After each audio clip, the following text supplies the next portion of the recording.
So, let me paint this picture for you. It's early 2008, right? The kind of time when social media was still figuring itself out. iPhones weren't glued to every hand, and if you wanted to make real money as a 20-something, you had to hustle. And that's exactly what Lindsay Buziak was doing. She was 24 years old, stunning, smart, driven, and working her way up the ladder as a real estate agent in the upscale neighborhoods of Victoria, British Columbia. Now, Lindsay wasn't just your average fresh-faced realtor. She had ambition. She was crushing sales, making connections, and rapidly gaining a reputation for being the girl who could close million-dollar deals like it was her part-time gig. Life was looking good for her. She had a close-knit group of friends, a loving family, and a boyfriend who came from a wealthy, well-connected real estate family. She was on the up and up, but in just a matter of minutes, everything would go horribly wrong, and no one has been able to make sense of it since. It all started with a phone call, one that, to this day, gives everyone the creeps. This woman calls Lindsay out of the blue. She's got this odd accent, like she's trying too hard to sound European, or maybe just faking it entirely. She says she and her husband are moving to town and they want to buy $1 million home. Fast. Sounds like a dream client, right? But Lindsay wasn't buying it. She thought something was off. She told her dad. She told her boyfriend. She even told some of her friends that the call gave her a weird vibe. Like, I don't know, this just doesn't feel right. The woman was vague with details. She wouldn't give a full name, wouldn't clarify where she got Lindsay's number. It was like she was reading from a script. And Lindsay? She was intuitive. She knew people. She'd been in this game long enough to smell bullshit. But still, she took the showing. Because real estate? It doesn't wait. You say no to $1 million lead, and you risk burning a bridge, missing a commission, or worse, looking unprofessional. So, she agrees to meet this mystery couple at a vacant house. 1702, D'Souza Place. A big, newly built home in a quiet cul-de-sac in a ritzy neighborhood in Saanich. The perfect house for a rich couple, and apparently, the perfect trap. Before the showing, Lindsay's boyfriend, Jason Zalo, offers to come along. Just in case. And she's like, yeah, okay, but don't make it obvious. Stay outside. If something feels weird, come in. Pretty smart, honestly. She was cautious. She had a gut feeling, and she was trying to balance her safety with professionalism. So that's what they did. February 2nd, 2008. A Saturday. Lindsay drives out to the property just before 5:30 p.m. Jason is supposed to follow behind her in his car. When Lindsay pulls up, two people are already waiting outside. A man and a woman. Witnesses describe the woman wearing a bold patterned dress, the kind that sticks in your memory because it's trying too hard to be noticed. The man was taller, average build, and honestly looked like the kind of guy you forget immediately after seeing. Nothing stood out. The perfect camouflage. She greets them, unlocks the door, and walks inside with them. And that's it. That's the last time Lindsay Buziak was seen alive by anyone other than her killers. Jason shows up just a few minutes later. Maybe 5:40 p.m. He parks, waits outside like he and Lindsay agreed. He sends a couple texts. No response. He tries to call. It rings, but she doesn't answer. That's when he starts getting nervous. Something doesn't feel right. At about 6 p.m., Jason walks up to the door. It's locked. No sign of anyone inside. But his instincts are firing. He can sense something's wrong. He goes around the back of the house and sees that the back patio door is wide open. That's when he calls 911. Police arrive and enter the home. Upstairs in the master bedroom, they find Lindsay's body. She had been brutally stabbed over 40 times. But here's the sick part. There was no sign of sexual assault, no theft, no struggle. Nothing out of place except the fact that a young woman had been absolutely slaughtered in cold blood. This wasn't a robbery gone wrong. It wasn't an accident. It wasn't passion. This was methodical. This was planned. Someone, or more likely, multiple someones, wanted Lindsay dead, and they lured her into that house with surgical precision. They used a burner phone, bought under a fake name, activated just for this purpose. They scouted the house, knew her schedule, planned the kill, and disappeared without leaving a single fingerprint or trace of DNA behind. The two people Lindsay walked into that house with vanished. They walked in with her and left through the back door before police even arrived. To this day, no one knows who they were. So, just like that, in the span of maybe 30 minutes, Lindsay Buziak, this young, talented, beautiful woman with a full life ahead of her, was stabbed to death during what should have been just another real estate showing. No motive, no murder weapon, no suspects. Just a haunting question that's been hanging in the air for more than 15 years. Who killed Lindsay Buziak? And why? Alright, now hold up, because this is where the story starts to really feel like the opening scene of some true crime meets spy thriller movie. Let's talk about the clients, if you can even call them that, who contacted Lindsay Buziak. Because these people, they weren't just shady. They were phantoms. And the way they orchestrated their approach was so next level, it had to have been premeditated months in advance. So, Lindsay gets this unexpected call on her personal phone. Not her office line, not her email, not a friend of a friend referral. No, this woman calls her directly, and right away, Lindsay knows something feels off. The woman claims her name is Angela. She says she and her husband are relocating from Vancouver to Victoria and need a home.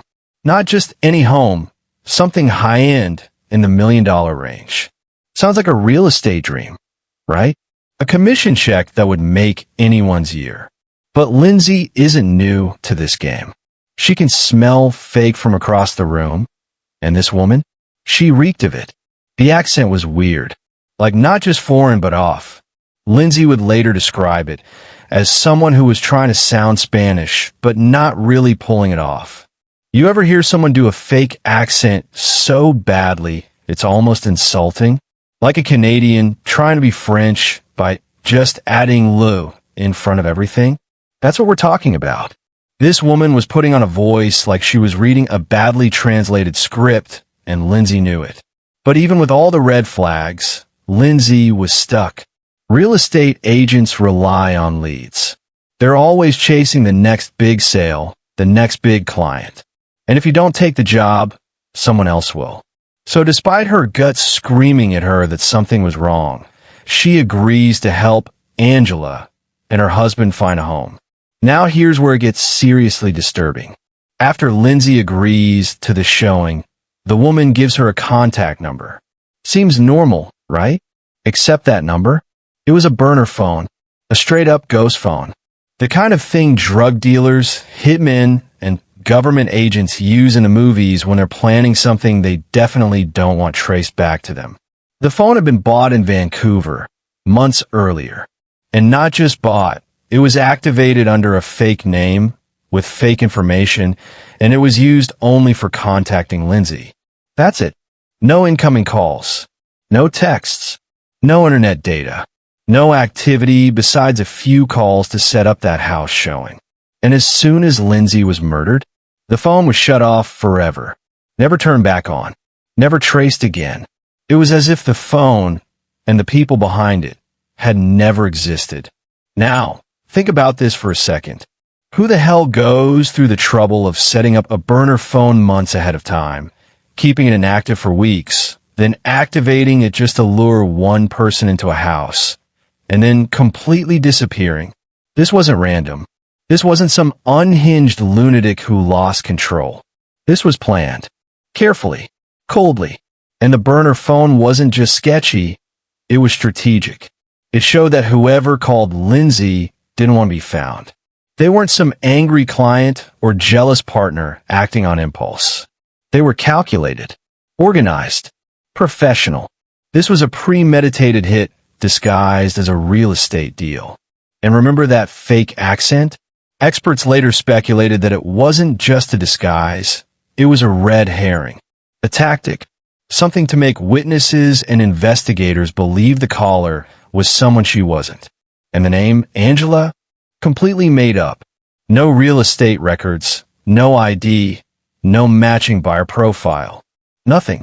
Just a ghost story in a phone call. And here's the creepiest part. Whoever this woman was, she knew exactly who Lindsay was. She didn't just pull a name out of a hat. She didn't call 5 different agents. She specifically targeted Lindsay on her personal number and acted like she was referred by a previous client. When Lindsay asked who gave her the number, the woman was vague, saying something like, "Oh, a friend of yours. I think her name was maybe Jen." First of all, what friend? What Jen? Lindsay had no clue who she meant. The name didn't check out. There was no such referral. This woman was just throwing out a common name and hoping Lindsay wouldn't question it too hard. But again, Lindsay did question it. She told her boyfriend, Jason, and her dad, Jeff, that this whole situation seemed fake. But she still went to the showing. Why? Because she was young, ambitious. She didn't want to seem paranoid. She wanted to prove she could handle million-dollar clients. She wanted to be professional. And in real estate, being professional sometimes means walking into strange houses with strange people you've never met, because that's just part of the job. But in this case, that job cost her life. This burner phone, fake accent, and phony name weren't just tools. They were the blueprint for an execution. Someone wanted to get to Lindsay, and they built a digital Trojan horse to do it. They faked a buyer, faked a backstory, faked everything, just to get her alone in that house. And once they did, they vanished, just like the burner phone. Absolutely. Here's a detailed 800-word narrative expansion of Lindsay expressed discomfort about the client call to friends and family. Told in a Ray William Johnson-style tone, like you're pulling the audience in with a story that's intense, dark, and delivered like you're talking to a crowd of true crime junkies over a campfire with a flashlight under your chin. Alright, so get this. Lindsay Buziak wasn't just blindly walking into danger. She wasn't clueless. In fact, she knew something was wrong. She could feel it. That gut-level, spine-crawling feeling you get when something just doesn't add up. And the craziest part? She talked about it. She didn't keep it to herself. She told people. She said something. And that makes what happened next all the more horrifying. Let's rewind to a few days before the murder. Lindsay gets this bizarre phone call from a woman claiming to be a high-end client. Someone interested in buying $1 million home ASAP. Now, to most realtors, this would be like hitting the jackpot. But Lindsay? She immediately got bad vibes. Like, the moment the phone rang and this woman opened her mouth, Lindsay felt that sense of nope. She told friends it felt rehearsed, like the caller was reading from a script. The voice had an accent, sure, but it was weird. Fake, like someone who Googled how to sound Spanish and just started adding dramatic RLs and vowel changes. It wasn't just off. It was eerie. Something about the tone, the pacing, the unnatural pauses. It screamed that this person was pretending to be someone they weren't. So what does Lindsay do? She goes to her people. She tells her boyfriend. She tells her dad. She tells her best friend. Asterisk, she doesn't sit on it. She's actively reaching out and going, this doesn't feel right. She tells her father, Jeff Buziak, something like, asterisk, Dad, this woman sounds weird. Something's off. I don't like it. Asterisk, and Jeff? He gets that protective parent energy immediately. He offers to go with her. Says maybe she shouldn't take the showing at all. But Lindsay brushes it off a little. She's trying to be cautious and professional. That impossible balance. She also talks to Jason, her boyfriend. Now, Jason comes from a real estate family. His mom's a broker. His family's well known in the area. So Lindsay probably feels like she can trust him with this.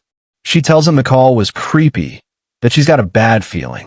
Jason, like any good boyfriend, tells her not to go alone, offers to come with her, and says he'll wait outside during the showing just in case. Smart move, right? A little backup plan. But here's where it gets tragic. Even with all these red flags, Lindsay felt like she had to follow through. Because in her line of work, you can't just cancel showings last minute without looking flaky. Especially not with a lead this big.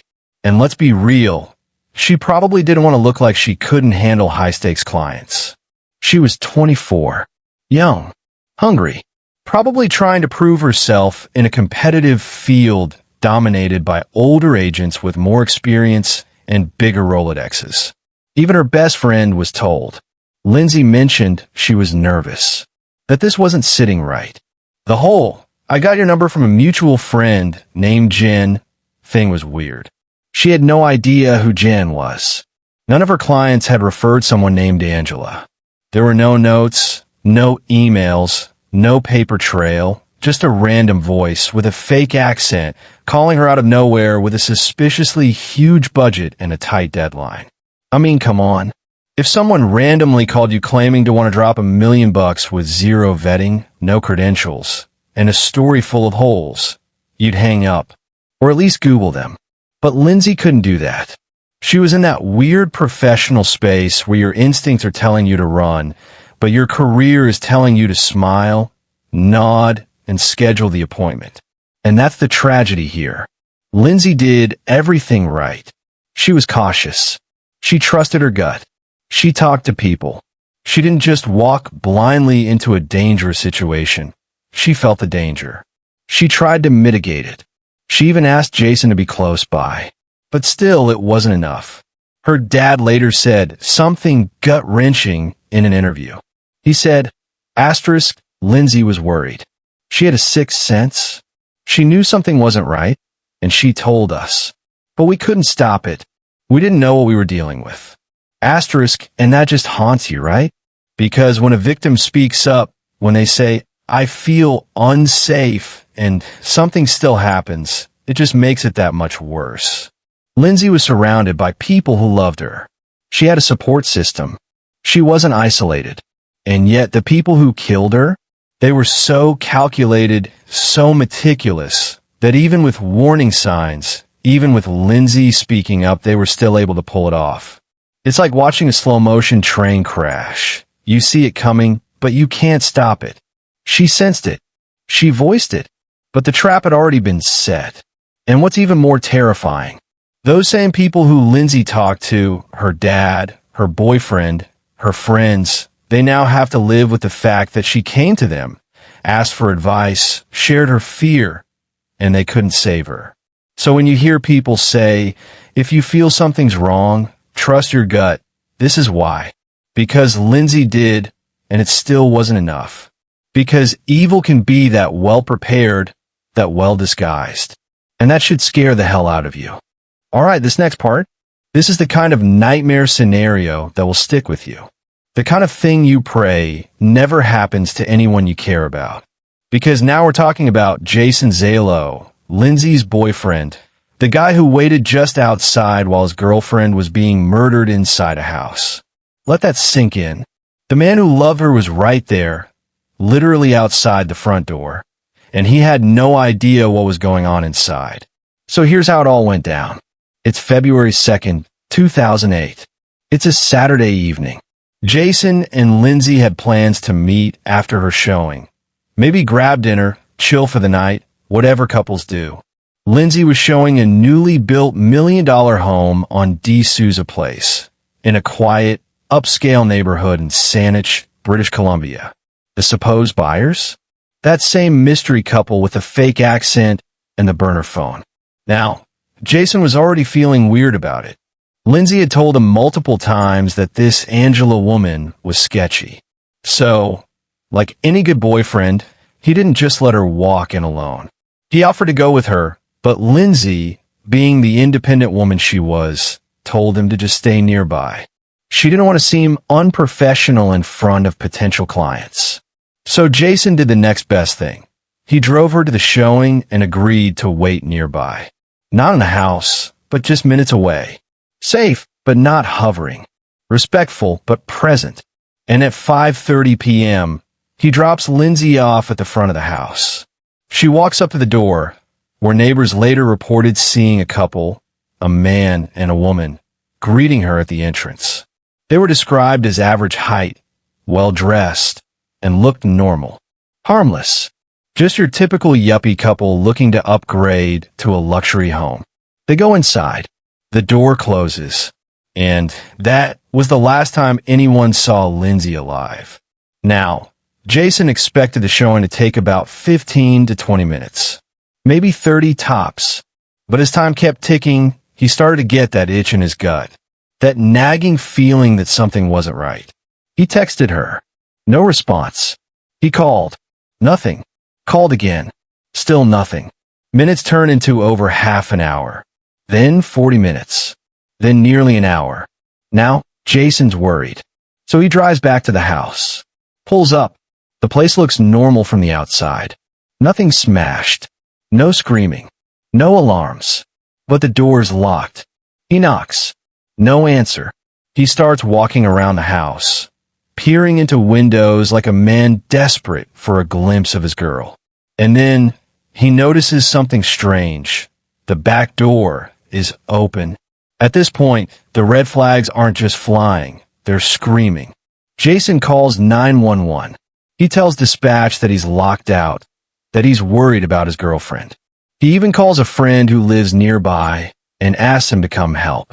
And then, without waiting for police, Jason's friend actually jumps the fence and enters the house through that back door. Jason follows. They move quickly, calling out Lindsay's name. The house is eerily silent. They go upstairs into the master bedroom, and that's when Jason sees her. Lindsay is lying in a pool of blood, stab wounds everywhere. No signs of life. The crime scene is brutal, overkill even. This wasn't a robbery gone wrong. Nothing had been taken. Her wallet, her jewelry, her purse, all still there. No sexual assault. No struggle, just a deliberate, savage attack. Jason panics. He calls 911 again and screams into the phone, telling them they need to send help now. But it's too late. Lindsay was already gone. Imagine that. You're trying to protect your girlfriend. You wait outside like she asked. You follow her lead, try not to smother her, try to respect her professionalism. And then this. You find her body bloodied, mutilated, gone. You were right there, just steps away, and you couldn't stop it. And of course, what do the police do next? They zero in on Jason. Because let's be real, when a woman is murdered, the boyfriend is always suspect number one. And understandably so. Statistically, it's usually someone close. They interrogate him, search his car, question every part of his story. But guess what? Jason was cleared.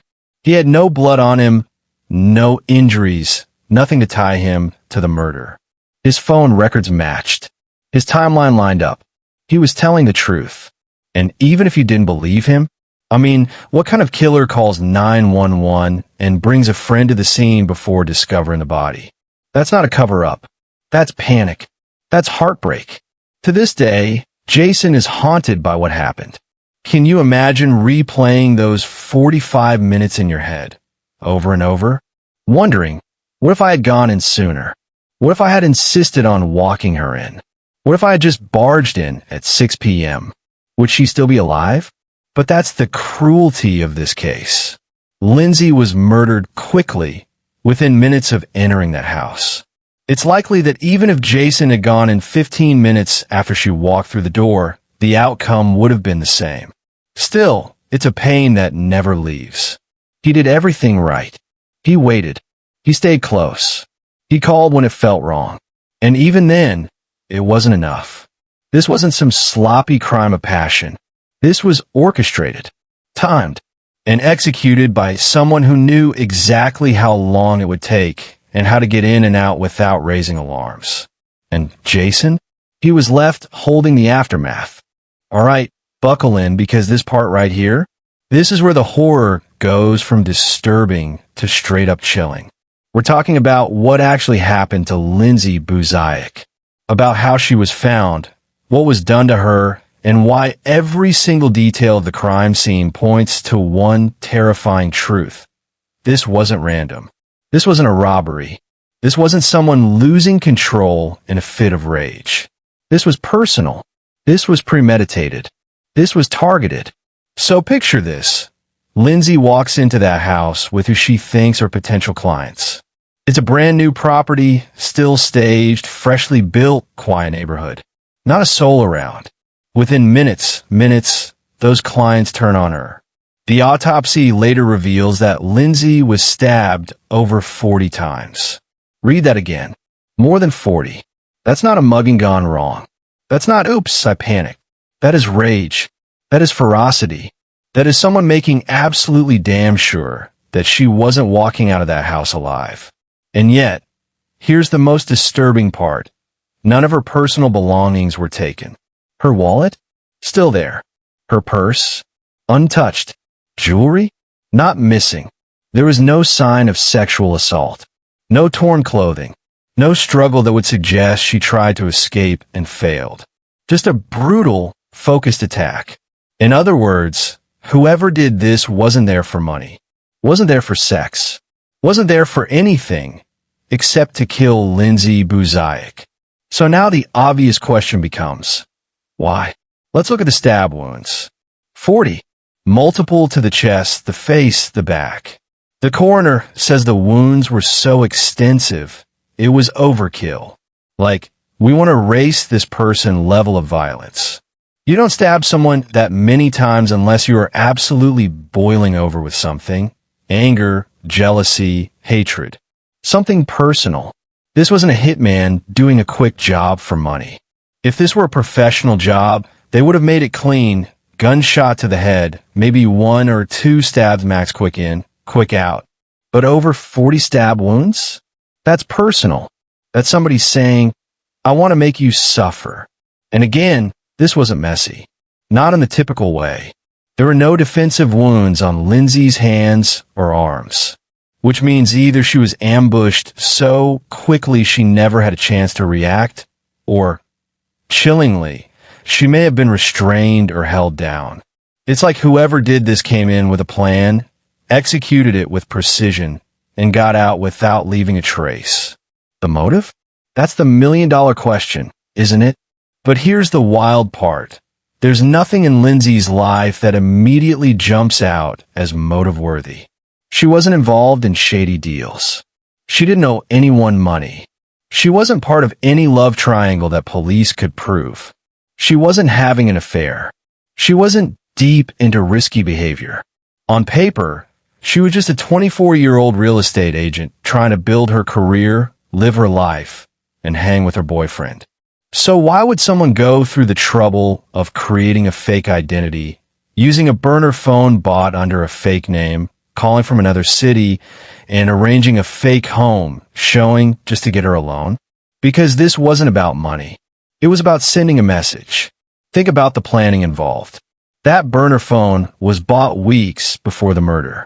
The caller used a fake name, claimed to be referred by someone Lindsay didn't know, and had the knowledge to ask about a very specific type of property in a very specific price range. They didn't just randomly pick her off the internet. They knew exactly who Lindsay was. And when they got her alone, they didn't shoot her. They didn't poison her. They didn't smother her. They stabbed her. Again, and again, and again. That kind of violence? That's symbolic. That's rage with a message. That's someone saying, you did something to me, and I'm going to make sure you pay for it in the most painful way possible. And then they walk out. Calm. Collected. Not a trace left behind. Neighbors don't see anyone running. No frantic footsteps. No panic. Just 2 people seen walking in with Lindsay, but never seen walking out. Which raises the question, did they come the front door and leave out the back? Did they have someone pick them up? Was this whole thing staged so precisely that it left police chasing shadows? Because what's clear, crystal clear, is that Lindsay wasn't a random victim. She was selected, targeted, hunted, and someone out there still knows exactly why. To this day, The case remains unsolved. No DNA, no fingerprints, no evidence that has led to an arrest. Just a family left with a gaping hole and a boyfriend who found the woman he loved murdered in cold blood. And a killer, or maybe killers, who planned this attack down to the second and got away with it. Someone wanted Lindsay dead, and they made absolutely sure she wouldn't survive. Alright, so check this out. This next part of the story is the definition of creepy. We're talking about a man and a woman who just vanished. Not metaphorically. I mean literally disappeared. Like some damn ghost story. Except it's not fiction. This happened. So, remember, February 2nd, 2008. Lindsay Buziak arrives at the $1 million home on D. Souza Place for that showing she was nervous about. She's been texting her boyfriend Jason. She's not feeling great about it. The voice on the phone had a weird, fake Spanish-sounding accent. The woman had requested a very specific kind of home in a very specific price range. Lindsay had even told her dad, "This is sketchy, Dad. Something's not right." But she still shows up. Because she's young, ambitious, she doesn't want to seem unprofessional. She's trying to build her name in real estate. So when she pulls up to the house, she sees them, the couple. Witnesses, neighbors who just happened to be looking out their windows, say they saw a man and a woman standing outside the property, waiting. One of them is described as a tall man, Caucasian, possibly in his 30s or 40s. The woman? Shorter, well-dressed, possibly wearing a distinct dress with a bold pattern. Again, no one says they looked threatening. If anything, they looked like they belonged in that neighborhood. And then, here's the wild part. They're seen walking into the house with Lindsay. Together. Like it's just a normal home showing. Nothing out of the ordinary. No struggle. No weapons drawn. No shouting. Just real estate agent meets potential buyers. They walk in. The door closes. And that's it. That's the last time anyone sees them. You heard me right. These two people go into the house, and nobody ever sees them come out. Now, think about how insane that is. You're in a residential neighborhood. There are houses nearby. There are windows, cars, driveways. But these two suspects somehow managed to enter a murder scene and then exit without a single witness. Not one. Not a neighbor saw them leave through the front. No one saw them run. No car matching their description sped away. It's like they evaporated. And you know what that tells me? This was planned. Deeply, precisely planned. Whoever these people were, they knew what they were doing. They timed their arrival. They scoped the location. They knew the layout of the house. And more importantly, they had an escape plan. A good one. Because get this, when Jason, Lindsay's boyfriend, arrived at the house a little later, he noticed that the back patio door was open, which tells us one crucial thing. They didn't leave through the front. So now the theory is that after the murder, they exited through the back, slipped through a fence or neighbor's yard, and got into a waiting car that was parked far enough away to avoid detection. Maybe it was around the corner. Maybe down the street. Maybe someone else was waiting with the engine running. These weren't amateurs. And that woman? The one who made the initial phone call to set up the showing? The one with the fake accent? It's widely believed she's the same woman neighbors saw walk in with Lindsay. And it makes sense. She's the one who baited the hook, made the appointment, lured Lindsay there under false pretenses. But even with witness descriptions, the police could never track these two down. No names, no IDs, no one matching their look ever popped up in any official database. They had no fingerprints, no DNA, no footage, not even a partial license plate. It was like this couple trained for this moment. They were ghosts. And let's break that down for a second. How do you enter and leave a home in daylight after committing murder and nobody sees you? This wasn't some abandoned shack in the woods. This was a brand new house in a nice neighborhood in broad daylight. And these two people still managed to pull off a vanishing act worthy of Mission Impossible. The male suspect? Never identified. No record of him checking in anywhere nearby. No history of crime that matched his description. Same with the woman. And the kicker? That burner phone used to set up the showing? It had only been used once. It was activated in Vancouver, used only to call Lindsay, and then never used again. You know what that tells me? This wasn't a spontaneous act. This was cold-blooded execution. These people didn't just want to kill Lindsay, they wanted to get away with it. And they've been successful. Because here we are, more than 15 years later, and no one has seen those two people again. Not once. They walked into a house with Lindsay and just never came out. At least not in any way that anyone saw. And to this day, it still haunts investigators, her family, and everyone who followed this case. Because in a world filled with cameras, phones, security systems, and neighbors who hear everything, how the hell do two people commit murder and disappear without a trace? Unless, of course, they had help. Unless someone cleaned up behind them. Unless someone coached them, trained them, planned every detail with them. Because let's be real, this wasn't a messy, botched crime. This was a surgical hit. And those two suspects, they're still out there. Somewhere. Now here's where things get even more twisted, and I'm talking about some serious gray areas in this case. Up until this point, we've been working with the idea that Lindsay Buziak was murdered for no clear reason. She was young, had no enemies, wasn't involved in shady dealings, right? But let's not kid ourselves here. Life is complicated, and there's always something lurking beneath the surface. So, as investigators dig deeper, as they start peeling back the layers of Lindsay's life, something starts to smell a bit off. There are whispers, rumors, the kind of stories that make your skin crawl when you realize how close to the truth they might be. Drug activity. Yeah, you heard that right.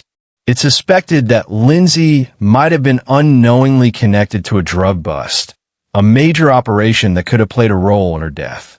Now, let's be clear, nobody's saying Lindsay was involved in anything criminal. She wasn't running drugs, she wasn't dealing, she wasn't caught up in any big illegal business. But here's where things start to get weird. She might have been close to people who were. You see, the house she was showing that fateful day was located in an area that had long been known for attracting shady figures. Not necessarily gangsters or hardcore criminals, but people involved in stuff that's best kept in the shadows. And this house, the one Lindsay was showing to that fake couple, was no exception. According to some reports, the neighborhood had ties to a larger drug network, one with players who weren't exactly known for their discretion. But it gets even crazier. There are rumors that Lindsay was tangentially aware of this network. Maybe she had overheard things during previous showings. Maybe she had some clients who were connected, and she just didn't know the full scope of who she was dealing with. Maybe she noticed things that didn't add up, or got a glimpse of something she wasn't supposed to. Maybe Lindsay just had that kind of intuition that made her suspect that some of the clients she was dealing with weren't just buying homes, they were buying time. But what makes this theory even more chilling is the fact that there was a drug bust in the area shortly before Lindsay's murder. A big one that involved heavy players in the narcotics world. And those players? They were involved in money laundering, arms trafficking, and yes, drug distribution. Now, here's the kicker. It's believed that one of Lindsay's clients that day, yes, the couple that had called her from a burner phone, may have had connections to the people involved in that bust. Maybe they were running some kind of covert operation. Maybe they were linked to money laundering or worse. And even though Lindsay wasn't involved directly, what if, just what if, she was unwittingly pulled into the web? Think about it. She's a young, ambitious realtor trying to make her name in an industry where trust is everything. She's showing homes to all kinds of people. She's working with a ton of different clients. She doesn't know everyone's backstory, but there's a chance, just a chance, That the people she was meeting with were not just looking for a nice place to live. What if they were buying property as a front? What if they were using her to launder money or get access to some kind of safe house to hide from authorities? What if she unknowingly walked right into the crosshairs of some dangerous people? This is where things get really murky. Did Lindsay become collateral damage in a game that had nothing to do with her? Could she have been caught in the middle of something bigger that was unfolding behind the scenes? Maybe she saw something she wasn't supposed to. Maybe she knew too much. Maybe she was just in the wrong place at the wrong time. The timeline starts to fit, though, doesn't it? If we think about it logically, it seems like Lindsay's murder was highly organized. It was clean, precise. There were no personal connections between her and her attackers, except for the showing. It wasn't like she had a long history with the suspects. She didn't know them. But what if they knew her? What if they knew exactly what she was doing? What if she had been unknowingly providing access to a network of people who had a stake in this illegal operation? The whole setup, the burner phone, the fake identities, the timed appointment, starts to look more and more like a hit that had nothing to do with Lindsay's personal life and everything to do with business. Dangerous, high-level business. Now, let's be clear again. None of this has been proven. There's no hard evidence linking Lindsay to any major criminal activities. The police didn't find any drugs or illegal substances connected to her death. But still, the question lingers, could she have known too much? Was she an innocent bystander caught in the gears of a much larger operation? Could she have been targeted by people who were trying to clean up loose ends, making sure that a potential witness wouldn't talk? And even though there's no concrete proof, the circumstantial evidence is all over the place. From the strange behavior of the clients who showed up that day, to the rumors about the house and the neighborhood, to the connections to the drug bust in the area, everything starts to form a picture. A picture of something far darker than a simple real estate showing. So now, her family is left wondering, was Lindsay's death a random act of violence? Or was it something calculated? Was she murdered because she saw something, overheard something, or got caught up in a world that wasn't hers to begin with? The connection to the drug bust adds another layer to the mystery. It's like a fog, slowly rolling in, shrouding everything in doubt. Who is Lindsay Buziak really showing the house to? And just how deep does this rabbit hole go? Imagine the hairs on the back of your neck standing up as you hear this next part. It's one of those moments where your gut twists with a mixture of fear and disbelief. Because after years of silence, someone decides to speak. And the words they leave behind are enough to send a chill through anyone following the case. A comment, a chilling, cryptic message, posted online years after Lindsay's murder, claiming to be from the very killer who took her life. Now, picture this. You've been following the Lindsay Buziak case for years. You've been waiting for answers, hoping for justice, praying that one day someone will come forward or the police will crack the case wide open. But instead, out of the blue, something else happens. Something so strange, so bizarre, it turns everything you thought you knew on its head. It's 2015, 7 years after Lindsay's death. The case is still unsolved. No new leads, no fresh evidence, nothing that connects the dots. The killer has slipped through the cracks, and her family has been left in a perpetual state of uncertainty, clinging to the hope that somehow, someday, the truth will come out. And then this happens. A chilling comment is posted online on a forum dedicated to true crime cases under a thread about the murder. It's just a random comment at first glance, nothing particularly special. But as you read it, something doesn't sit right. The tone is dark. The words are precise, but cryptic, almost too perfect to be a coincidence. And then, you see it. The comment claims to be from the killer himself. The message, short and blunt, simply reads, "I did it. I killed her. No one will ever know why. You're all too blind to see the truth. The room goes cold as you digest what you just read. It's like the words hit you like a punch to the gut. How? Why would someone post something like this? And what does it mean? Is this a sick joke? Or is this actually the killer speaking out from the shadows? The comment doesn't just stop there. There's an eerie sense of pride in the words, almost as if the person behind the comment wanted to taunt those still searching for answers. It's not a confession in the usual sense. There's no guilt, no remorse, no explanation. Just a cold acknowledgement that the crime happened and that it's too late for justice. The poster doesn't give any further details, doesn't offer any new evidence, just a chilling statement that they're responsible. And then, after a few brief exchanges, they vanish. Just like that. The comment disappears into the depths of the internet, leaving no trail, no way to trace the person behind it. But that one comment, just those few lines, stirs something inside everyone who reads it. Is it the real killer? Or is it a sick individual playing some twisted game, trying to throw the investigators off course? At first, authorities aren't sure what to make of it. Is it a confession, or just some deranged person trying to get attention? But one thing's for certain, it does raise questions, and it keeps the mystery alive. What makes this even more disturbing is the lack of details. If this was truly the killer, then why didn't they give more information? Why not provide some clue that could lead to the truth?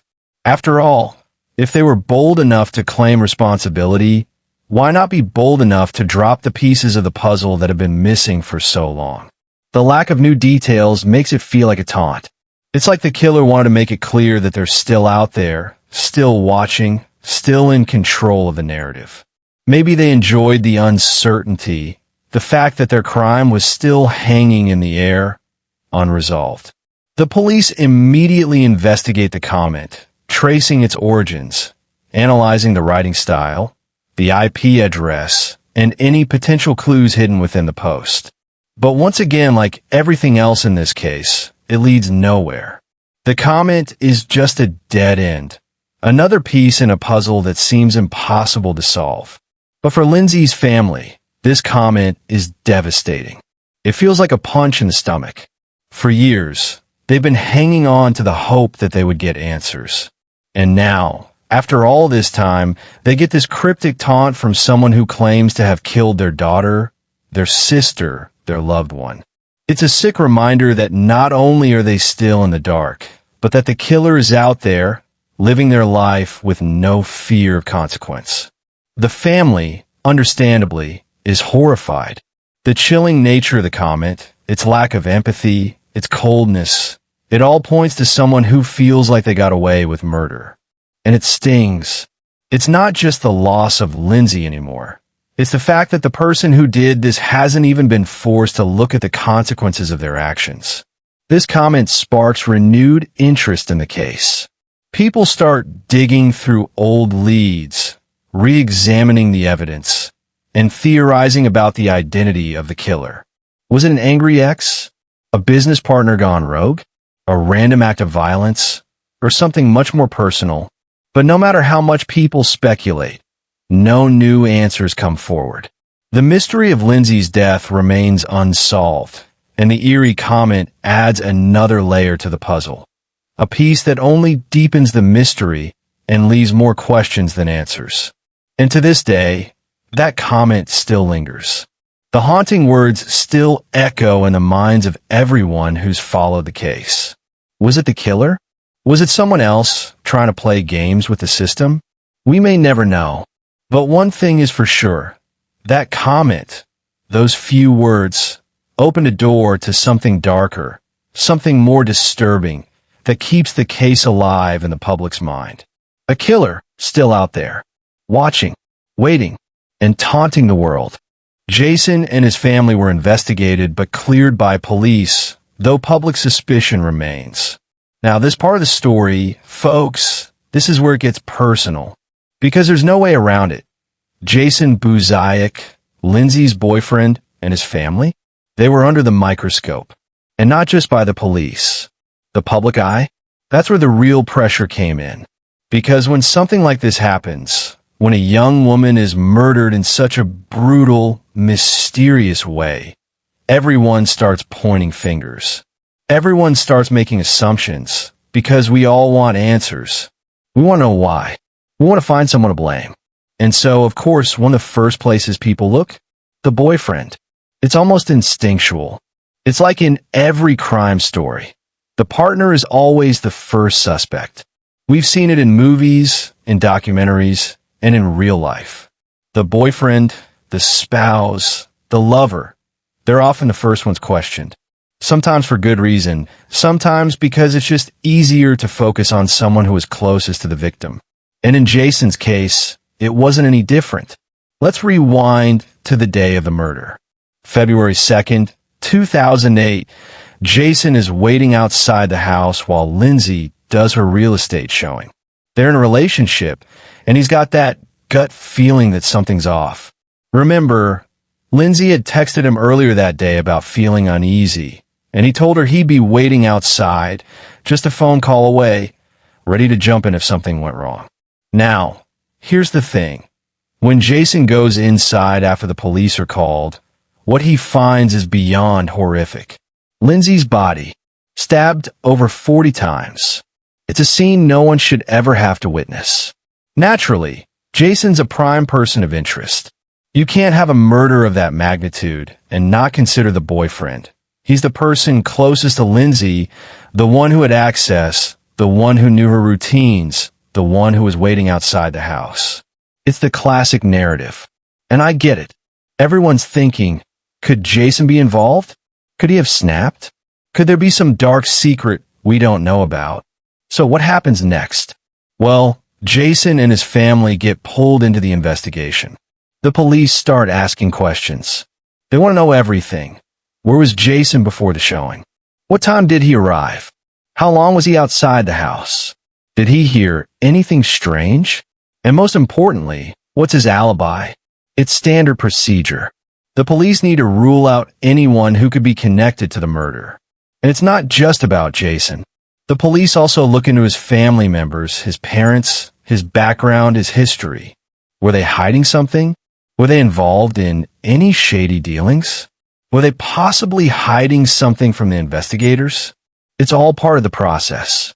When the case is as messy and mysterious as this one, everyone gets scrutinized. But here's the twist. Jason's alibi checks out. He wasn't anywhere near the crime scene when it happened.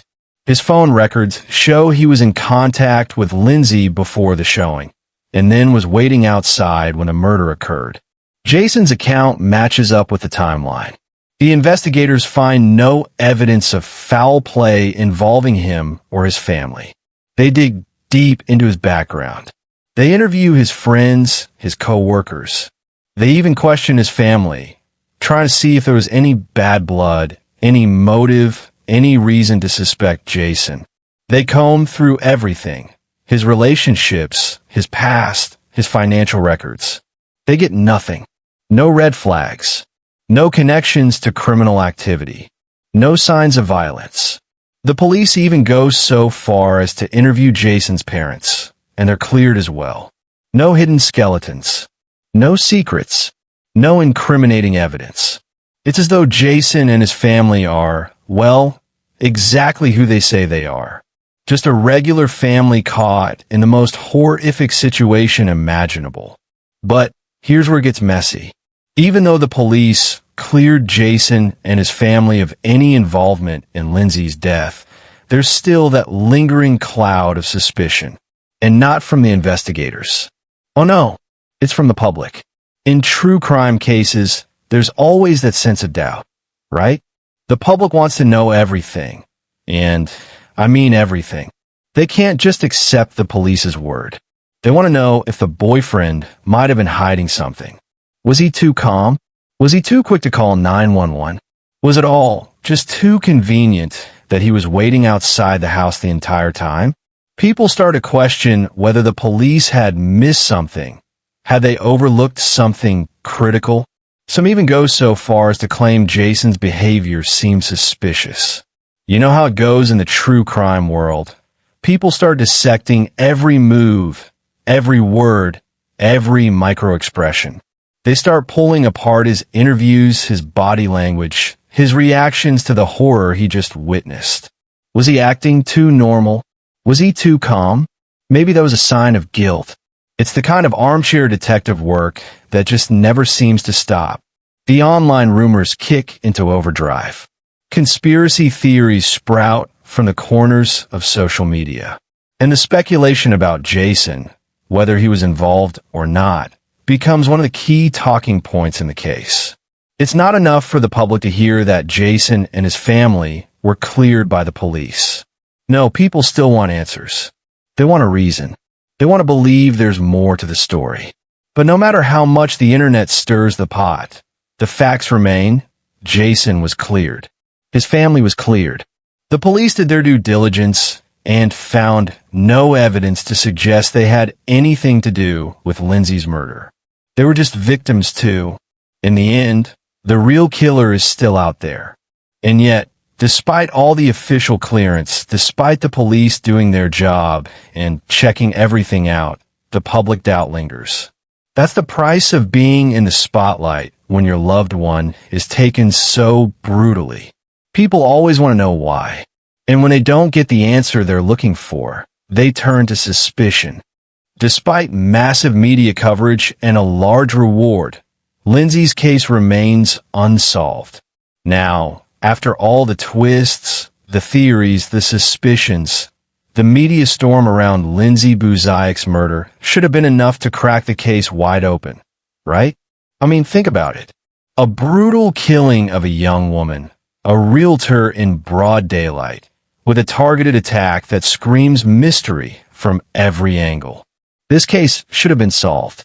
But, shockingly, here we are, years later, and the case remains unsolved, a haunting reminder of how even the most high-profile crimes can fall through the cracks. The moment Lindsay's body was discovered, the story hit the news like a ton of bricks. And who could blame the media for jumping on it? It had all the ingredients for a headline-grabbing story. A beautiful, young woman with a promising career, a shocking murder, and the eerie fact that she was killed in a home that was supposed to be just a regular real estate showing. And as more details emerged, the burner phone, the fake accents, the bizarre behavior of the clients who were never seen again, the story just kept getting juicier. This was the kind of true crime story that would normally grab everyone's attention and hold it for as long as it took to get an answer. But that's the problem, isn't it? There was no answer. Not right away, and not in the years that followed. The media attention, at first, was absolutely massive. It's hard to imagine a case more enticing to reporters. You had the mysterious couple, the suspicious details, the rising tension. News outlets from all over the world were covering it. Lindsay's name was on every broadcast, every headline, every website. And yet, as time passed, and the killer's identity remained a mystery, the news coverage slowed down. It's the tragic truth in many cases. When the story doesn't get solved quickly, people lose interest. They move on to the next thing, the next tragedy, the next big story. But not everyone lost interest. Lindsay's family? They never stopped fighting. They never stopped pushing. They knew that somewhere, someone knew something, someone had the answers. And that's when they decided to take things into their own hands. A massive reward was offered, over $1 million, for any information that could lead to the arrest and conviction of Lindsay's killer. This was no small sum. This wasn't just a token reward. This was serious money. Enough to get someone to talk. Enough to make people come forward if they knew anything. Surely, with that kind of money on the line, someone would finally come forward with the crucial piece of information that would break the case wide open. And yet, nothing. The reward, despite its size, didn't bring in the breakthrough tip that everyone had been hoping for. For months, then years, the investigation went nowhere. It was like the more attention the case got, the further away the truth seemed to be. What makes this even more infuriating is that the case had all the right ingredients for someone to crack it. You had the suspects, you had the strange behavior of the clients who were seen entering the house with Lindsay, and you had the eerie comment online from someone claiming to be the killer. You even had the theory about the possible drug connection, the idea that Lindsay might have stumbled into something she shouldn't have known about.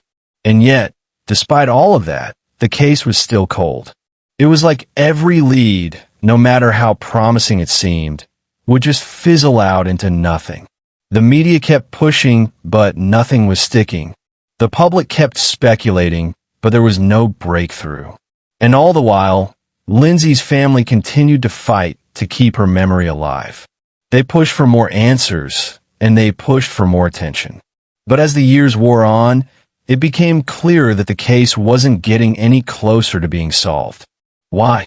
What was the reason that this case, despite the reward, despite the media frenzy, was still unsolved?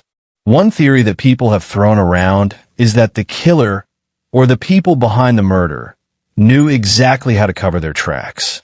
There were no witnesses, there were no obvious clues left behind, and the suspects, the male and female clients, vanished without a trace. And even if they were caught on camera entering the house with Lindsay, there was no solid evidence tying them to the crime. It's like they were ghosts. Their identity remained a mystery, and their trail went cold. But then there's the chilling thought that perhaps, just maybe, someone with more power, someone with more influence, was involved. Maybe this wasn't just a random act of violence. Maybe it was part of something bigger, something so deeply hidden in the shadows that it was just too well covered for the police or the media to get a clear look at. Could it have been an organized hit? Could the clients have been part of something far darker than a simple real estate transaction? The public's frustration with the case continued to grow. People were obsessed, but no one could make sense of it. You have to wonder how long Lindsay's family can keep fighting the fight without answers. It's like trying to push against a brick wall. They've done everything right. They've raised awareness. They've offered money. They've pleaded with the public, and yet the truth is still hiding just out of reach. Now, here we are, over a decade later, and Lindsay's case remains unsolved. The media coverage has faded. The reward is still there, sitting like a dark promise in the background, waiting for someone to come forward. But the killer? The killer is still out there, somewhere, living with the knowledge that they've gotten away with murder. And Lindsay's family? They're left in limbo, still holding on to hope, still desperately searching for closure. The truth remains elusive, just as it did when that first headline appeared. Despite the massive media attention, despite the large reward, Lindsay Buziak's murder remains a case that haunts everyone who has followed it, because there's something deeply unsettling about a story that just doesn't have an ending.